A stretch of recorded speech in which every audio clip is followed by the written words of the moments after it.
Koosumo forgives. "I have something special to tell you tonight, Koosumo," said the mission lady, as she made her regular rounds to see that everyone was ready for sleep. Koosumo sat up on her mat and asked eagerly, "The girl that I found on the path to the spring, is she dead?" "No, dear, but she needs our prayers." Then the lady told how she had recognized the sandals, and how the one foot was so badly crushed that the girl would have to wear a cast for many days. She also told of the heartache of this lonely girl who wished that Jesus would love her too. "But she took my shoes." Koosumo found it hard to forget that bitter experience. The lady always had a story to tell. This time it was about Jesus being scorned and mistreated by his people. A crown of sharp thorns had been placed roughly on his head. His enemies had nailed him to a cross. Yet, when Jesus prayed to the God in heaven, he said, "Father, forgive them, for they know not what they do." Koosumo's heart was touched. If Jesus could say that, she could forgive Sundarama for taking her shoes.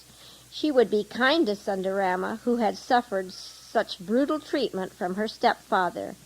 "Perhaps the time will come," said the lady, "when Sundarama will forgive her stepfather for what he has done. Shall we pray now?" Koosumo and Kamari knelt on their mats. They closed their eyes and folded their hands as the mission lady had taught them.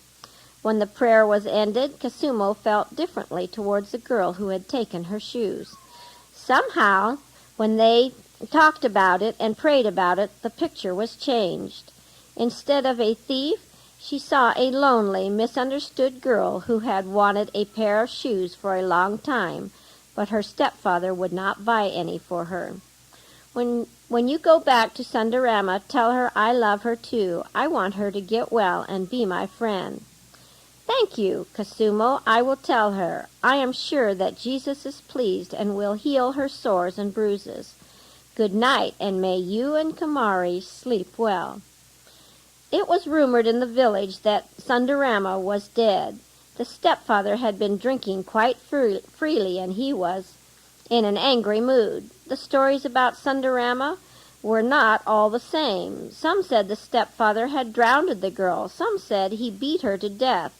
Others hinted that Bunny had taken her to his home in the hills and was keeping her chained.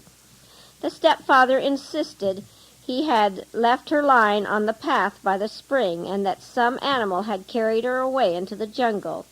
He was glad, for now he did not need to feed her. When the doctor heard these strange reports, he notified the village officials as to what had really happened to Sundarama. They told him it would be better for her to stay in the hospital until she had fully recovered.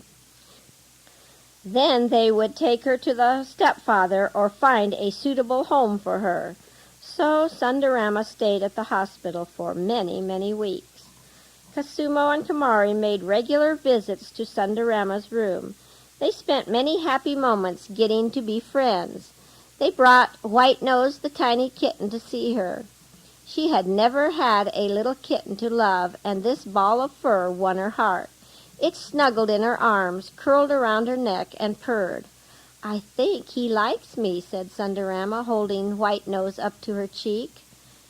"We all love you, Sundarama," said Koosumo. "When your bandages are off, you will be beautiful just like your name."